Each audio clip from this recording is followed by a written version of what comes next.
کسی گاؤں میں ایک کسان رہتا تھا۔ وہ سارا دن اپنے کھیت میں کام کرتا اور مشکل سے اتنا کما پاتا کہ 2 وقت کھانا کھا سکے۔ وہ خود بھی بہت سیدھا سادہ، مگر جو اس کو بیوی ملی وہ بے حد بیوقوف تھی۔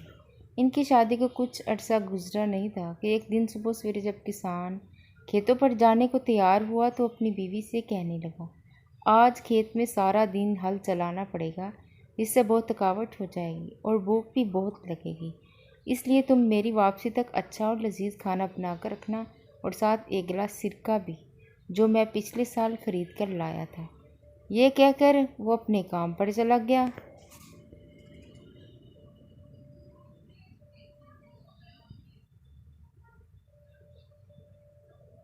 جب کسان کی واپسی کا وقت قریب آیا تو بیوی نے کھانا تیار کرنا شروع کیا۔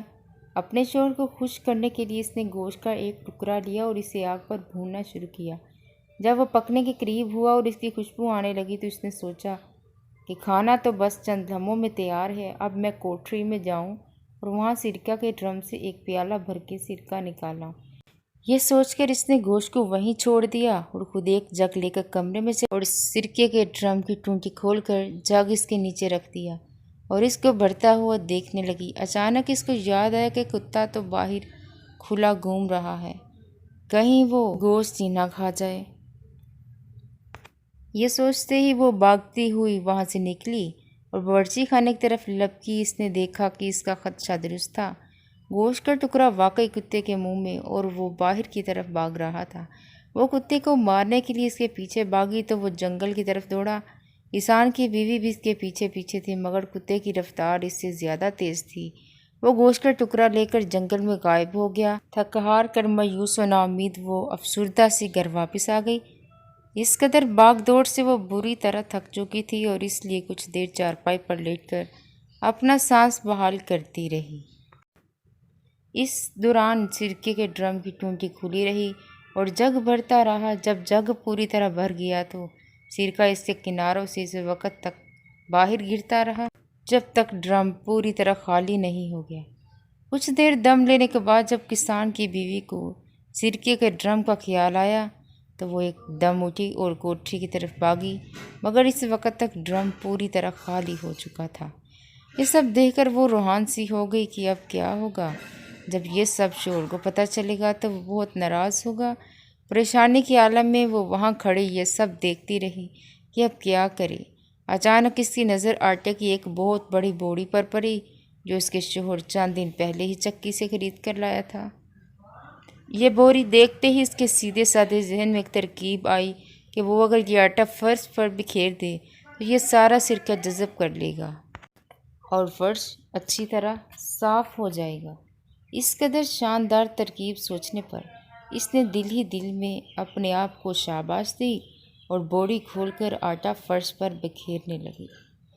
اس دوران بے دہانی میں اس کا پاؤں سرکہ سے بھرے اس جگ سے ٹکرایا جو ڈرم کے نیچے پڑا تھا۔ جگ بھی الٹ گیا تو اس کے اندر کا سارا سرکہ بھی بہہ گیا۔ وہ مزید پریشان ہو گئی اور اس نے باقی کا سارا آٹا بھی فرش پر بکھیر دیا اور سوچنے لگی کہ اب یہ سب ٹھیک ہو جائے گا۔ کسان گھر لوٹا تو اسے شدید بھوک لگی رہی۔ اس نے آتے ہی پوچھا، آج کھانے میں کیا پکا ہے؟ بیوی منہ بسور کر بتانے لگی، میں نے آگ پر تمہارے لیے مزیدار گوشت بھونا تھا، مگر کتا لے کر بھاگ گیا۔ جب میں اس کو مارنے بھاگی تو سارا سرکہ بہہ گیا۔ اب میں نے آٹے کی مدد سے کمرے کا سارا فرش صاف کر دیا اور اب وہ کمرہ بہت صاف ستھرا نظر آ رہا ہے، تمہیں پریشان ہونے کی ضرورت نہیں۔ اس کی بات سن کر کسان نے اپنے سر پیٹ لیا اور پریشان ہو کر کہنے لگا، اوہ بیوقوف عورت، تم نے یہ سب کیا کر دیا؟ تم نے گوشت کو چولہے پر کیوں چھوڑ دیا تھا اور پھر سرکے کے ڈرم کی ٹونٹی کو بھی کھلا چھوڑ دیا؟ چلو وہ تو ہوا، تم نے تو سارے آٹے کا بھی ستیہ ناش کر دیا۔ اس کی بات سن کر بیوی بھی تیز لہجے میں بولی، اب میں کیا کروں؟ یہ سب کچھ تو تمہیں پہلے بتانا چاہیے تھا کہ کیا غلط ہے اور کیا صحیح۔ کسان جانتا تھا کہ اس کی بیوی کم عقل ہے، لہٰذا اس کے ساتھ جھگڑنا مناسب نہیں۔